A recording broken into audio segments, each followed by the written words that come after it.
Hey everybody, welcome to our brand new talk show called Etched in Stone. This is the third edition, and with us, of course, is Nikki Stone, who inspired the name Etched in Stone, and I'm Larry Sparano. Nikki of local radio fame, and I have a somewhat fame of those older people who might remember me from my days at YOU as the co-anchor with Debbie Dunleavy and an investigative reporter who investigated a lot of people back then. We won't talk about too much of that. Anyway, we wanted to talk about the wrap-up of the DNC convention and where does it go from here. The honeymoon supposedly is already fading with Kamala Harris now just not so much in the limelight anymore, and now increasing calls that she has to do interviews and answer questions from the press, which of course hasn't been that aggressive in asking her, at least among the mainstream liberal press. And the entry of RFK Jr. now, who drops out of the race, endorsing Trump, is going to be working with Trump. And what effect will that have? Will that give Trump a boost, especially in Pennsylvania? And by the way, speaking of Pennsylvania, we have on the line Bob Bolus. Now, those of you who are from the Scranton area are well aware of Bob Bolus. He has his big semi-trucks, the big 18-wheelers with the 52-foot-long trailers, plastered with Trump-supporting signs. Now, the latest one is interesting. It's a takeoff on that now iconic, the quickly iconic photo of Trump with his fist raised after being shot. And I'm sure all of you have seen that, and that's probably already etched in your mind. Now, Bob, who's on the line with us, did a version of that across his trucks. Bob Bolus, are you there? Yes, sir, I'm there, and happy to be on, especially with my friends Larry and, of course, Nikki. I mean, and you're on there. I remember you from a long time ago when you were up here on the stations. Uh-huh. But the beauty part of it, what we've done with the trailer, that so-called iconic picture, so to speak, with everybody standing there, the real message that we put on the trailer, we put the picture of Jesus Christ on there with his arms spread out. And, of course, the agent that was behind her with the glasses served no purpose. So Jesus Christ took his place. His arms are stretched out, and it has divine intervention, which is on the side of the trailers now. And we've been all over when President Trump came to Wilkes-Barre at the rally the other day.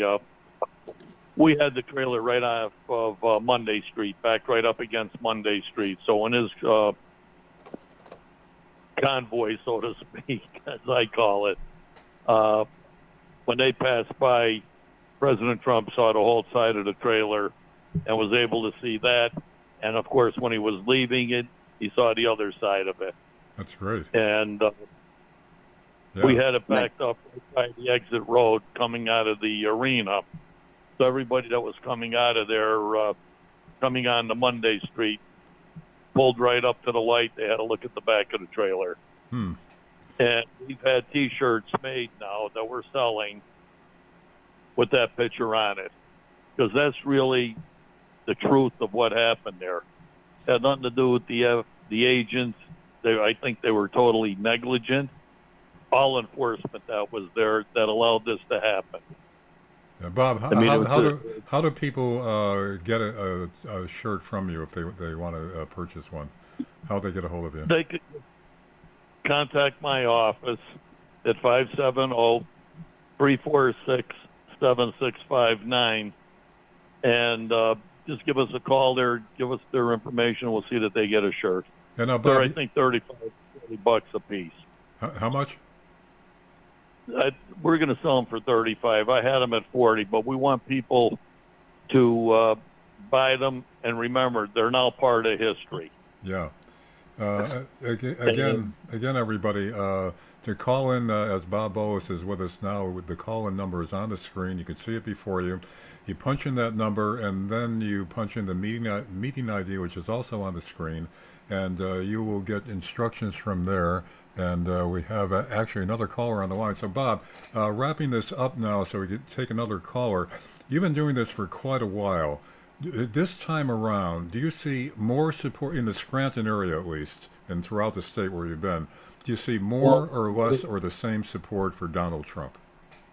Well, we see more support, but what annoys me in the Scranton area, and it's annoyed me from day one, from the present mayor Cognetti and past city council president Gahan, that they were the ones who instigated and were instrumental in putting the expressway coming into Scranton under Biden, Interstate 81 under Biden signs, and changing Spruce Street, which we all grew up with, to Biden Street.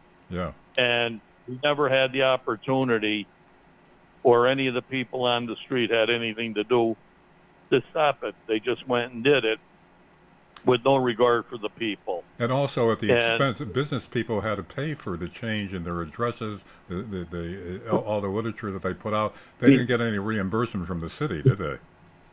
No, they didn't. And we challenged it in court, and the judge that was there, as incompetent as could be, said I didn't have standing because I didn't have an office on the street. Yeah. So this is the joke that we deal with all the time, and we've seen judges in the Trump litigation that's gone on that are totally incompetent or prejudicial to what's going on in America. All right, Bob. But call back later in this week, and by then we'll have a picture up of your sign. Well, actually, stay on the line while we take another call. Is that right, producer? Okay. Yeah. Okay, yeah, stay on the line, Bob. I'm in no hurry to go anywhere. I'm happy to be part. Yeah, hang on, and we'll take another call if we could bring that in now. Hello? Hi, do we have another call? Yeah, so what are we doing here, our producer? Okay, well, you know what?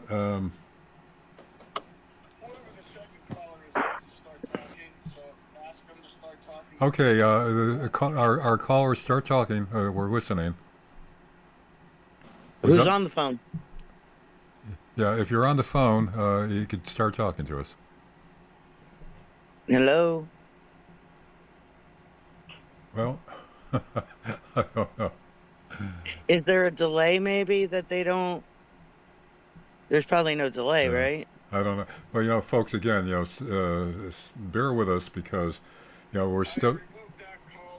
Maybe in week 3 we'll have it all down, Larry. Yeah, we're still smoothing out... Yeah.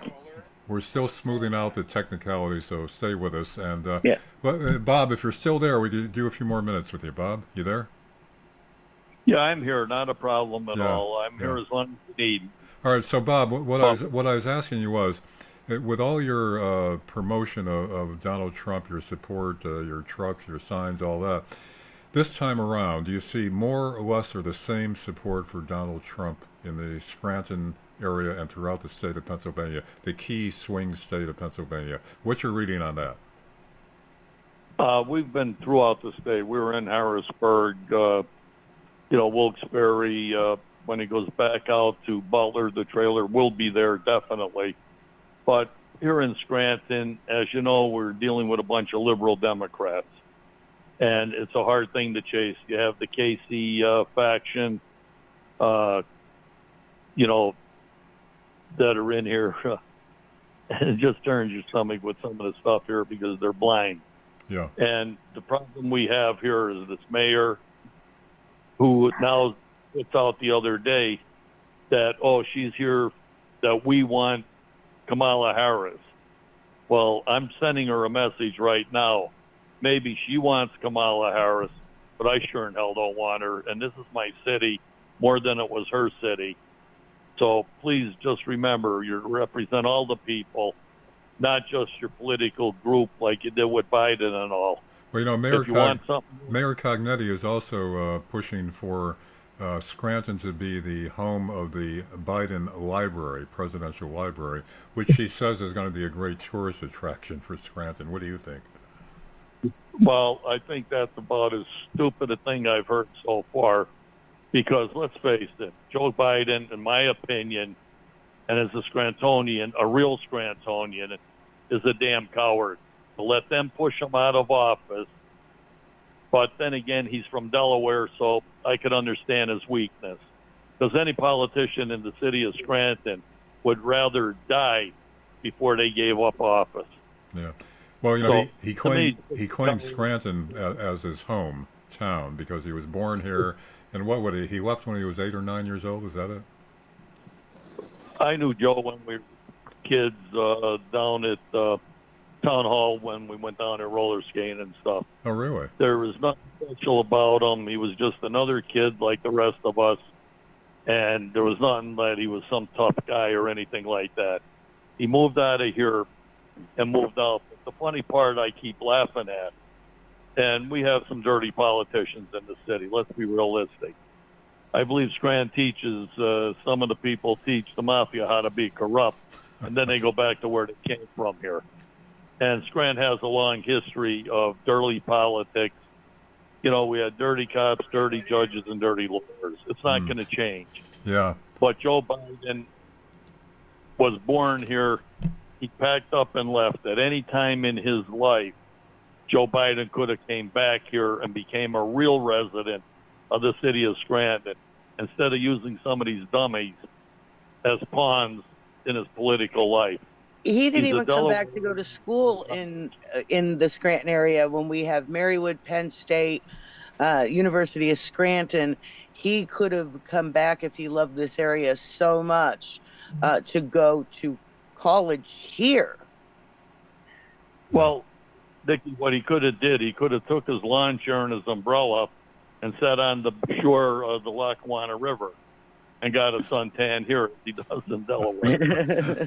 Okay, Bob, we have the other caller back, so we'll be doing more later this week. So we'll have you back. Well, and it'll be next week because today's the last day of the week, That's Larry. right. Today's Friday.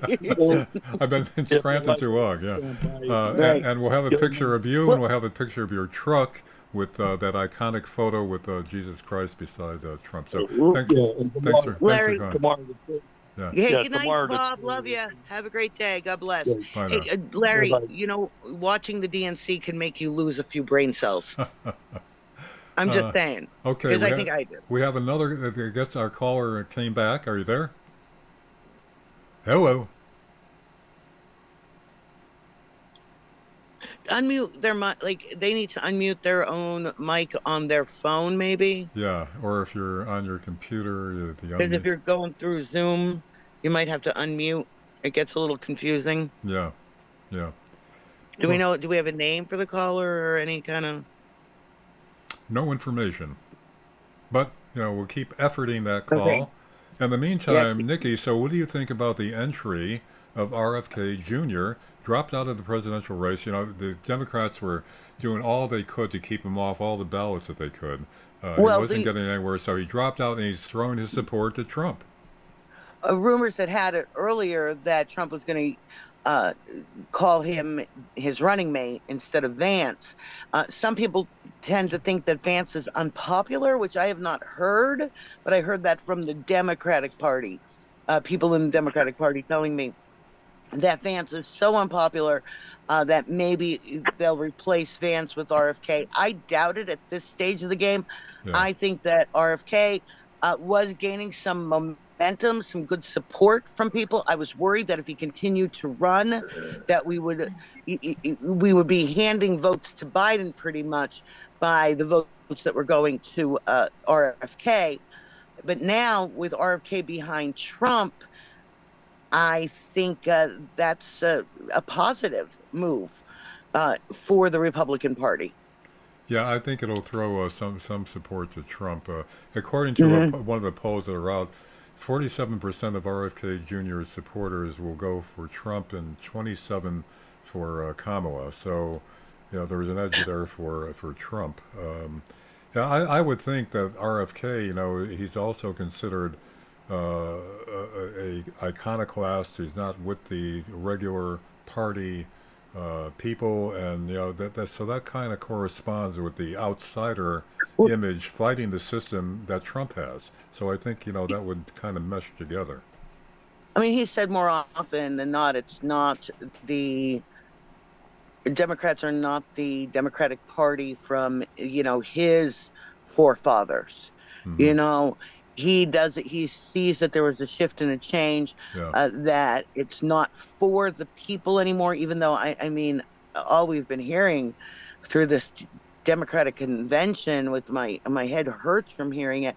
We are for the people, but show me how. How are you for the people? You offer lip service without any substance, without any grandiose ideas of where it's going to make it better for working class America. Yeah, RFK Jr. today, in making his announcement of dropping out and switching his support to Trump, he mentioned his uncle and his uncle and his father both assassinated, and he said, in those days it was a different Democratic Party. It was a party of solid ideas, of debate. JFK and RFK both welcome debate to toss around the ideas, the approaches they want. Today, it's all imagery and no substance, as we've seen with Kamala. I mean, she still hasn't done an interview with the reporters. Not that the mainstream reporters would be very aggressive anyway, but still, Right? I mean, they're saying, well, she's talking to the people. Why does she have to do an interview? Well, maybe the press would ask some more questions than she's letting on about when she just speaks off a teleprompter. But I mean, this is how absurd politics and how shallow politics have become now in America. It's a shame.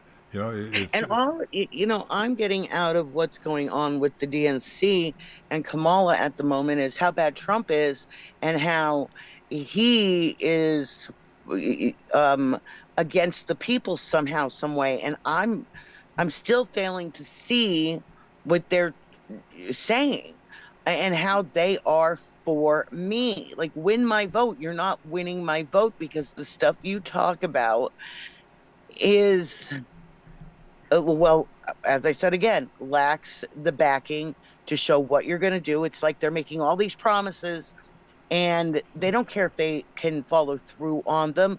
Lower grocery prices. Yeah. How are you good? How about you lower my taxes? Yeah. How about you lower my taxes and you quit sending my money to places I don't want my money to go to? Yeah, the devil. Or when you do send my money to a place, can you please show me the accounting on where it's being used? Yeah, the devil is in the how? details. There's no details. Just she's going to do this, going to do that. Anybody could spout those kind of ideals. Affordable housing. How can you say in one sentence, my mother worked hard when she was a single mom after dad left her, blah, blah, blah. So, and she worked hard. She saved money for 10 years to buy a house. And then say, but because she did that, we have to hand housing to everybody? How does that work? Well, also, I'm so confused. Economists are saying, both conservative and liberal, that is just going to inflate house prices because the sellers know they can get more if the government's giving everybody an extra $25,000. Right. Well, it's what landlords are doing now. They know the government is handing out checks for what do they call it? Oh my gosh, I always forget. Section 8 housing. Yeah. In the amounts of $1,200 to $1,500 or more. I mean, in these parts, right? Where rent used to be, a nice place you could get for maybe $600 to $900. Yeah. They're now, so the working class person cannot afford to do that and raise a family. Yeah. Yeah. And the working class, the actual working class is being left behind, and what they're doing is they're pandering to all these special interest groups, all these identity groups that they figure will get enough votes to put them over the top, which they did the last time with Biden, those that were legitimate votes. When you see friends that have come out of the system, the welfare system, food stamps, housing, and because the government paid for their education, then they go and try to get a job and now that they have to pay for health care, and because the health care was taken away from them, food stamps taken away from them, and the housing taken away from them, having that education has done them no good, because now they're back to before square one, where they cannot afford anything at all. Yeah. Because the job isn't paying enough money to keep up with what the government's been giving away for free. Yeah, another thing, they're touting, the job increases, all the jobs that they increase. Actually, the increase was after the pandemic, people returning to the jobs that they had. And the new jobs being created are being filled by a lot of them are being filled by illegal immigrants. And, what kind of jobs are being created? Not the kind of jobs that you used to be able to support a family on, even with one person in the household working. That is long gone. People working 2, 3 jobs, part-time jobs here, another one there, just to make ends meet. I mean, my wife and I were at the grocery store today. Again, these prices are out of control. I mean, I don't understand how anybody who's not a wealthy person that has to go to the grocery store and face these prices, and any store you go to, any kind of goods you buy, and realize. If you're whipping out your SNAP card, you're not realizing anything. Yeah. I mean, it's so out of control under Biden and Harris, and they're talking like this is all Trump's fault. Where have they been for the past 4 years? I think they were president and vice president, if I'm not mistaken. But you're going to make it better. You're going to make it better, but why? What are you doing now? And even I'm listening to a senator from California tout how great Kamala is, and how she's going to help with education. And how come you haven't helped when you were in California doing the public service jobs, the elected positions that you had? How come you didn't make it better then? Why is it that in these highly democratic areas where poverty levels are up, you didn't make education better? You didn't pull people out of poverty. Why are these people still in poverty? Yeah. Why? Yeah, the test scores continue to go down. Crime continues to increase, especially in these areas where people are challenged by their conditions. I mean, the Democrats have not made anything better about this, but yet, they conveniently say Trump's going to be a dictator. Trump is going to take us back to what? Back to secure borders, to lower crime, lower prices. Women's health care is going to be worse than when Kamala's mother was a child. I believe that's what I heard. And I'm like, what do you mean? First of all, let's talk about why women are now being devalued, replaced, again, we mentioned this yesterday, I believe, by males in some parts, males that want to transition or say they do to get a better position. And how come you're not applauding the wonderful being of a woman to begin with, our miraculous purpose of being able to give birth and add to society, raising children, being mothers? Why are you devaluing that for some kind of free-for-all? Yeah, well, another thing, Nikki, you've had a lot of experience with medications, the effects and the ill effects and all that. RFK Jr. today, in making his announcement, he said, the reason why he's been doing everything he's been doing over the years and running for president were 3 things, as I recall. He said free speech, freedom of the press, and the war in Ukraine, and the health of citizens, especially the children. And he cited all these incredibly chilling statistics, how autism and all kinds of other elements with children have increased exponentially in the past 50 years, and which was never like that when he was growing up, when I was growing up, when you're growing up. And he says, Larry, we could have a whole discussion on this. He says it's coming from processed foods, all the junk they put in that, and all the medications that are causing that. Go ahead, Nikki. Right. Oh, I agree with you. We could have a whole discussion on this. When, people say to you, well, back then more people died young. Well, I think the death rate of young people right now is pretty darn high for the advances in medicine that we have supposedly made. It doesn't make any sense, because you might think because the population was lower and a few people, but I think that, when you hear my niece just passed away from colorectal cancer spread into her liver and lungs upon diagnosis. All right. How does that happen in 2024? How much progress have we really made and she's not the only one. She had a friend die slightly before her of a lung cancer, non-smoker, young woman in her 20s as well. Where is this coming from and why? Yeah, you hear that all over. There's all kinds of horror stories about that now in families. Young people dying of illnesses that seemingly come out of nowhere, no history in the family, on and on. I think we've been fed lie upon lie that to untangle all the web of lies that we are living in might be disheartening, I would guess, to say the very least, to many. Yeah. There should be, if you want to talk about healthcare and RFK talking about that, we should have wellness care. We should be able to have medical choice as well. I called a place out in Arizona, which is what do they call it? A freedom state, where you can go, a right to try state. It's a right to try state. Right. All right. $100,000 to go to a natural clinic that may have been able to help. And you can't do that until you're right at the very end to even think about trying, because nobody is saying, oh, this may be a viable option. No, our chemo might not work for you, but maybe there is some hope here. They don't even discuss it. Yeah. They're not even learning it in our medical schools. Yeah.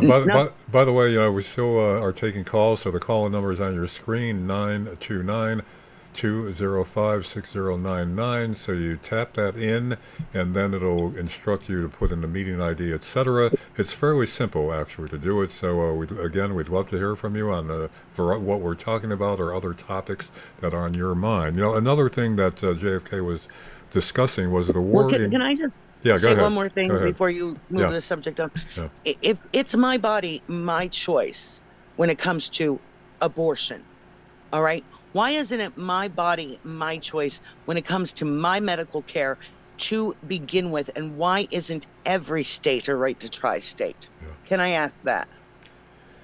Yeah, I know. I mean, there have been case after case where people have died because what the doctors were insisting on wasn't working. They wanted to try something else. It was the end of the line anyway, so why not try it? And they were prevented from doing that. But not even giving that as an option like months before it becomes, because when they know that the treatment that they're going to give, and in some cases they know that the treatment they're going to give has no chance of working, but it's all we have, and at $1,200 a pop a treatment or whatever, or even more than that, at $120,000 for a set of treatments of chemo, they are erring on the side of money in their pockets and not erring on the side of helping the patient. Yeah.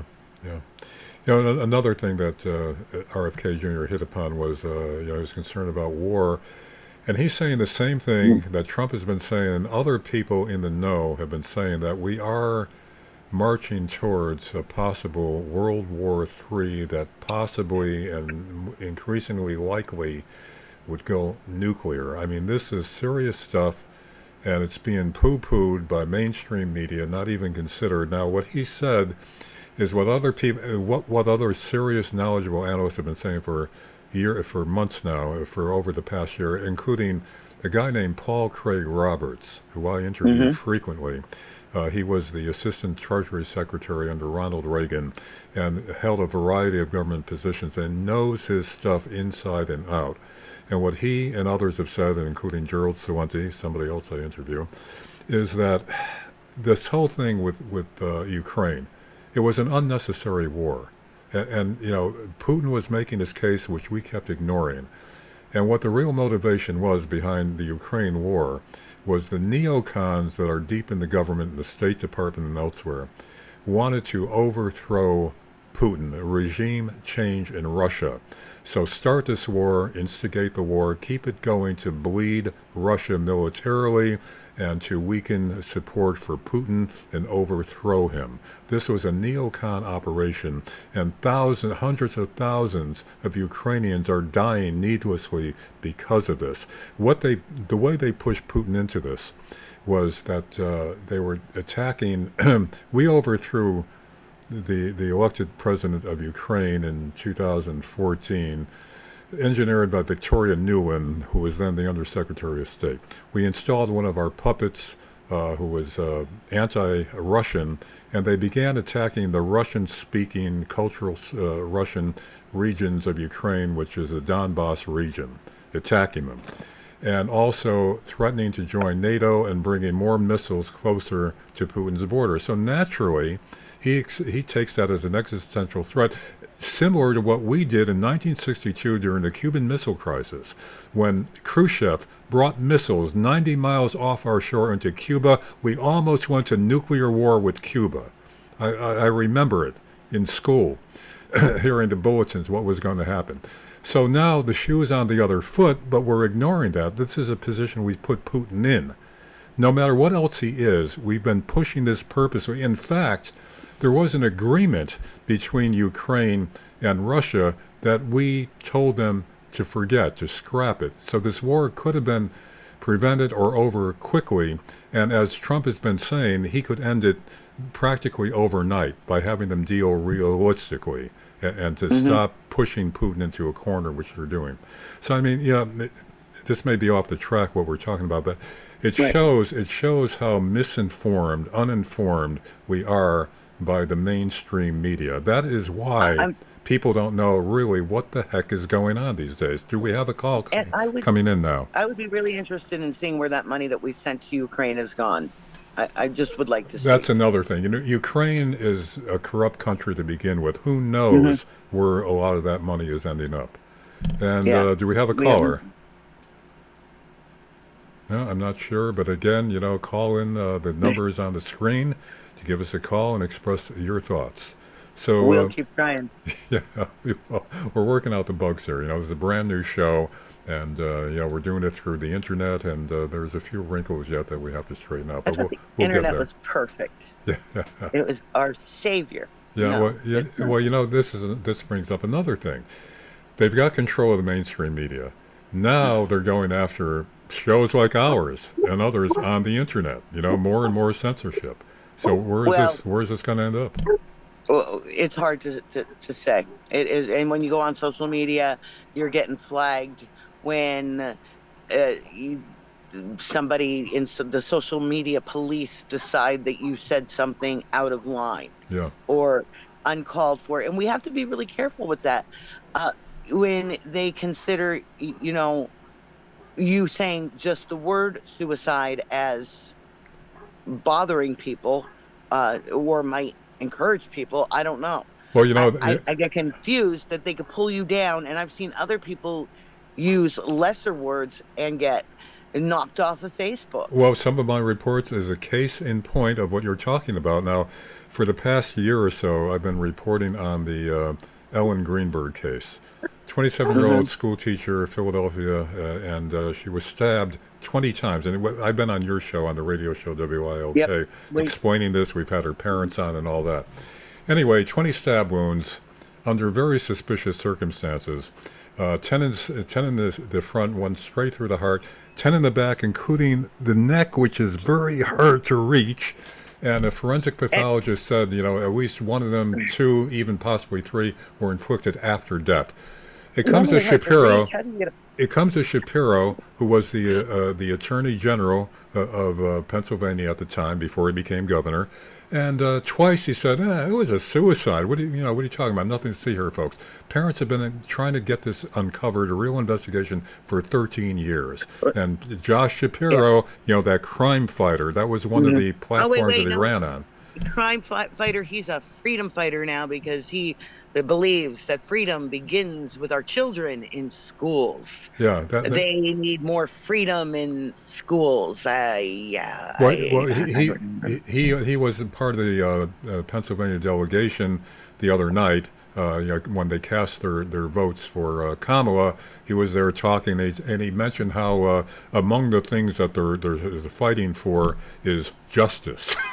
How about the Ellen Greenberg case? He mentioned justice only once, then he went on to other stuff. I mean, this guy, I don't want to I am continue so with him. confused. We went from my parents needing to sign permission for me to read Catcher in the Rye because it used the F word, because Holden Caulfield wanted to erase the FUs off of buildings. Yeah. It wasn't really a vulgar book. It was just he wanted to erase that graffiti. And to my parents having to sign permission for that, to my kid being able to go to school and get a sex change on demand, I believe. Yeah. I'm so confused. And to read books that are pornographic, Yeah. not just borderline pornographic, but pornographic. Yeah. I don't understand. And this is the freedom that this man is fighting for? And this is what they throw out a lot. The Republicans want to ban books. What they want to do is keep age-appropriate books in schools, not this graphic pornography that they have now in the lower grades. I mean, this is insane, but it's being normalized. Well, this is the stuff that now Holden Caulfield might want to throw out of the libraries if he was erasing the FUs off of walls. Yeah. He'd be throwing these books out of the libraries. And that Catcher in the Rye is now mild compared to what they're encouraging our kids to read. They might as well be reading Forever by Judy Blume. You know what? Bob Bolus is still on the line, and since there is no other calls at the present time, Bob, if you're still there, let's talk a little more.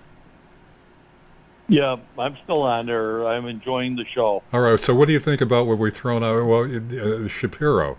I don't know if you know much about the Ellen Greenberg case, but it was never a thorough investigation, and there are a lot of suspicions that he was covering up what was most likely a murder because of certain connections that he had with certain people in the Philadelphia area. I mean, at the very least, it deserves a thorough investigation. I mean, it's how unlikely is it that this woman committed suicide? When you see the illustrations, 20 stab wounds, it's just ridiculous to assume twice when he reviewed it that, oh yeah, this is a clear-cut suicide. So again, another one of our leaders that, that can't be trusted. Yeah. That is about the most asinine deduction anybody could say, that you committed suicide, stabbing yourself all over the place. Yeah. Your neck, everywhere else. And stab wounds that were there from the autopsy that were after death. Yeah. Because of the bleeding and stuff that happens. Yeah, and does we need an investigation? Yeah, we do. We need to go after every one of these so-called prosecutors, and we have it right here in Lackawanna County. I mean, we have a district attorney here who wouldn't take a case that we had an individual stole over $45,000, had it all documented, and called it a cold case and wouldn't open it up. So this is what you deal with when you're dealing with the politicians in the Scranton area, especially here. It's hard to when people have connections and there's something in it for them, it's hard to get them to not use their connections, not abuse the connections. It's so hard to find somebody who is absolutely positively fair. Nikki, I brought it up. You know this. I brought it up in the past, and I went through it here, where I said there's dirty cop, dirty lawyer, and a dirty judge, and I'll be more than glad if anybody really wants to know who the hell they are to bring them forward, because I don't pull no punches. I went through a hell of a miserable life, and the system where they tried to destroy me and my companies for their own personal gain because they were in somebody else's pocket. and I Unfortunately, have no problem. when people in power don't like you, they might make your life very, very difficult.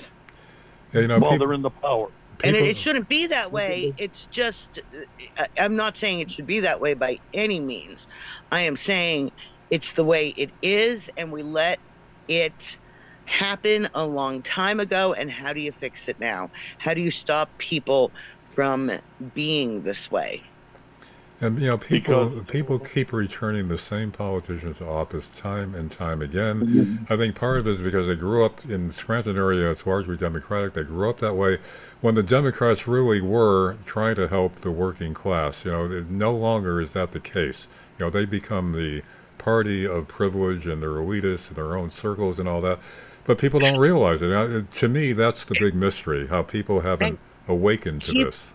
keep in mind it happens in politics, period, not just one party or the other. It does happen in both parties. Yeah. So we shouldn't just single out the Democratic Party, and we're not saying anything against anybody who's registered Democrat anyway, but it does happen in politics, unfortunately, and for some reason these people are the ones that keep getting elected in. Yeah, I mean it's in both parties, and it's the same faces or people, the same power structure behind it all puts up maybe a new face, but it's the same routine, the same deal all the time, and I just don't know how people. Well, it's the media, the control of the media, and unless you're watching Fox News, and as I've said over and over again, it has its own slant, it has its own biases and all that, but it gets stories out that the rest of the media won't touch. So, you could use your judgment to what is accurate, what isn't. But, for instance, the Hunter Biden laptop story, that was poo-pooed by the mainstream media. That was a lot of hogwash, this and that. And then we had, 52 former intelligence agents sending that letter that it was Russian disinformation. It was real. Now they had to admit it was real. So my point is, with 90% of the media owned by 6 corporations, that was due to the Clinton-passed Media Consolidation Act in 1996, I believe it was. So 6 giant, powerful corporations, monopolistic corporations, control 90% of what we see and hear and think. And they control people's conclusions about things. If people just assume, since it's in print or since it's on TV, that it's true. And unless you're watching Fox, unless you're reading the New York Post newspaper and certain sites on the internet, now there's a lot of trash on the internet, a lot of crazy stuff, but there's also some real analysts to give you the straight stuff. But most people are not aware of it, and most people don't have time to go through all that. They depend on the mainstream media, and they're not getting the straight deal. And the 1-minute news bites and the propaganda and the brainwashing that's happening. And this is how brainwashing works. Repeat the same narrative over and over again until people believe you. Yeah. And people believe it when they hear it at least 3 times. I mean, this is such a danger. When you wipe out a free press, an objective press, then you just get government-controlled news, government-controlled information. Didn't we learn about that in high school history? About the propaganda in Russia? Yeah. Didn't we? We learned about it. I don't know if our kids today learn about it, but some of the things that we teach our kids today is right. I mean, when you say you don't like to see these elitists and the people, the money, power people, but we're teaching kids. I was at the Harvard Fair last week. I mentioned it. Do you know that now, you paid the $12 to get into the Harvard Fair, right? But if you want to go ahead, and everybody gets to ride all the rides, but they still have the ticket booths there that you could pay to get a wristband to go ahead of the line. So money will buy you your place in line now. So money buys everything. Yeah, money buys power. Speaking of propaganda, I'm being reminded that there was a Smith-Mundt Act passed during the Obama administration, and what it did was legalize the government casting propaganda domestically into the United States. Previously, the CIA, State Department, other agencies were allowed to distribute propaganda in foreign lands. but not in the U.S. The Smith-Munt Act is the one that made it legal, so it's perfectly all right for them to issue propaganda in the United States. There's nothing wrong with that anymore because of that. So, yeah, so what Obama did, he got rid of the act before that prevented propaganda from being Interesting. From being distributed domestically. So that's part of the scene now too. It is interesting what started with the Clintons and what then carried through with the Obamas later, and where we are at today in 2024 and what all we're dealing with. Yeah, now Bob, you grew up as a working guy. You know manual labor.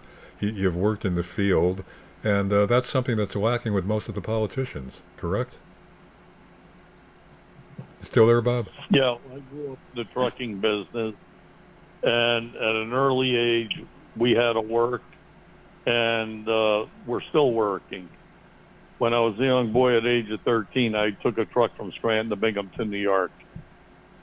It's what you did back then. Yeah. But now there's child labor laws, Bob. Yeah, I don't care what they are. It's a long, long time ago. I know. And you got there safely, right? Yeah. It wasn't a wild joyride, right? And you'll hear these stories over and over again, where with families that were into trucking, where a kid was able to learn his love for driving, and now they have all these laws and all these insurances and all these lawyers that kids can't even kind of hone their skills.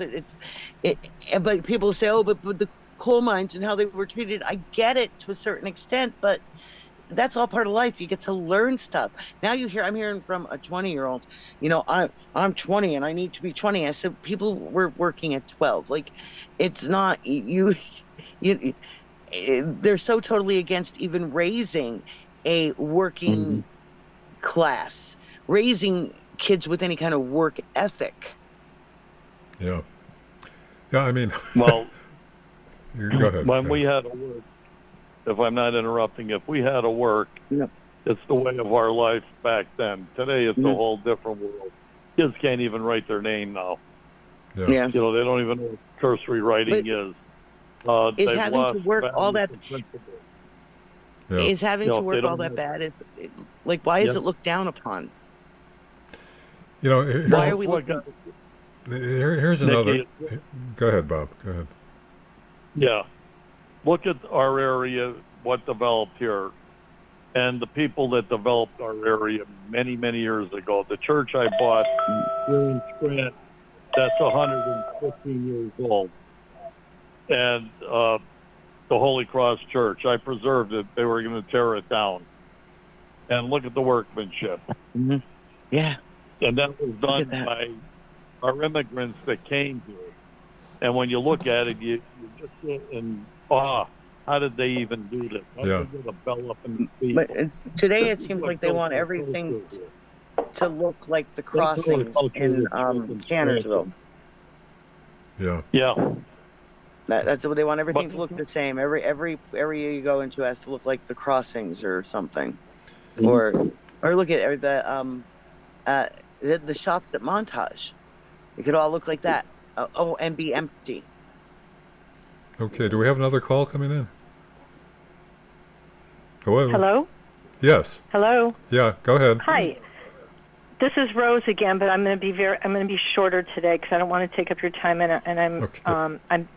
I was very happy to listen to Bob Bullis. I give him a lot of credit for everything. I just wanted to say quick about, they played up very big at this convention about how, like, Trump is bad. Trump has money. He never shopped in a grocery store. Like, how does he know about the working class or the poor? All right, let me just tell you something. All you have to do is go to Google and hit images. Put in Kamala and Soros. You will get the pictures like crazy, especially with Soros' son now. He's right in there with them. Put in Obama and Soros. you will get the pictures. Put in Hillary and Soros and her BFF friend Uma Almadine, who is now engaged to the son, I think, Alex Soros. I mean, why is it that the Soros money, which is way, way more money than Trump has, why is that Soros money and wealth a good thing in the eyes of these Democrats? Like, you know, why is that okay? Rose, you mentioned the name Soros to some Democrats, like the average voting Democrat. They have no idea who he is. People do not know. They deny his existence. Yeah. Well, I believe that because someone else told me that too. And the thing is, like, that really needs to be focused more. But I know it's really hard because we're dealing with this propaganda media. He owns part of the media. He owns part of the media. Exactly. He owns part of that media. He is the driving force. And I'm going to tell you the other thing, too. You were 100% right, Nikki. When you said, you know, Clinton, Obama's, you know, and moving this on, this was laid in, I could go back further, but for my time being, you know, and I take a blame for this because I voted for Obama. My dad did not. If you listen to Candace Owens, she will tell you it goes back way further. The foundation. I believe that. Laid. I do believe that. Soros is probably part of that foundation. And I totally believe that. And now that Soros is being passed on over with his son. And, you know, here they're all over. I'm telling you, just Google it. You will find not just one but many pictures. There's the latest picture out with Waltz. It looks to me like it was taken someplace at this convention in the back room. Tim Waltz and Soros' son and Uma Almadine. I mean, they are littered in this propaganda against the United States American population. So their claim of, Trump's got money, so, like, we shouldn't relate to him, it's, again, just a big lie, a big fake. You're right. Right. It's all about their money and their power and the elites. It's so disgusting. And if you don't, see many levels of disgusting. Did you see them dancing at this Democratic National Convention to some DJ playing music? They just want to have one big party of their own. And that's exactly, and they are their own. That makes that party possible. Exactly, and they are their own. And the other thing with Kamala, she is not giving interviews. She is not talking to anybody. She is not putting out a platform because they don't feel they owe the American people anything. Nothing. Right. So I thank you for your time. I love listening to you all, and I'm going to let it go for somebody else. Okay. All right. Thank you. Thank you. Well, Larry, how long are these shows? An hour? How long are we going to do the shows Well, we for? could wrap it up in the next few minutes. And then continue it next week again. We'll try for what day? Yeah, we still haven't decided on the day yet. We're thinking Wednesday or Thursday, doing it regularly. Okay. And but we'll make an announcement during the week. So okay. For those who joined us, Bob Boas and Rose and others who were listening, thanks very much for your attention. And spread the word on the show, a show that you can call in and express your viewpoints. We're listening to all sides, all viewpoints. You could agree with us, you could contradict us, you could argue with us if you wish, within the limits. Maybe somebody can call in with the substance that we're not getting from the DNC. Maybe they could tell us the substance that's behind what the Democrats are going to do if they win in November. And our biggest way of alerting the public to staying alert is don't take anything for granted that you hear from any source. Try to probe, more than one source to figure out what's really going on. Don't believe any media, including us. Don't take necessarily our word, as Bible. It's research. Yeah, right. God does give you wisdom, discernment, and knowledge, and He will lead you to find the answers that you not that you're looking for, but there are many sources out there where you can find and you can piece together the full story too. Yeah. Because when somebody giving you one side of the story, and then maybe somebody else giving you the other side of the story.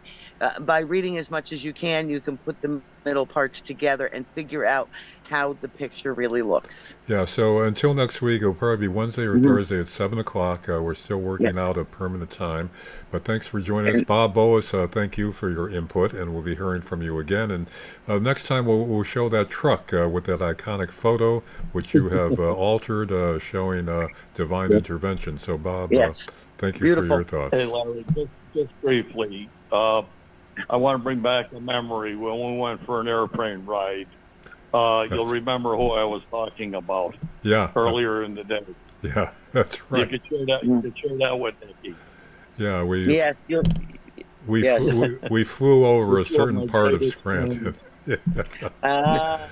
That's a story for another time. Yeah, for another time. if you look closely, if you look closely behind me, you might get a hint. So, all right. Until next time, Bob, Rose, everybody out there, thanks for joining us, and we will see you next week. God bless you. All right, we'll talk to you soon. Thank you, Larry. Thank you, Bob. Thank you all. Thanks, Rose. Bye. Bye-bye. Bye.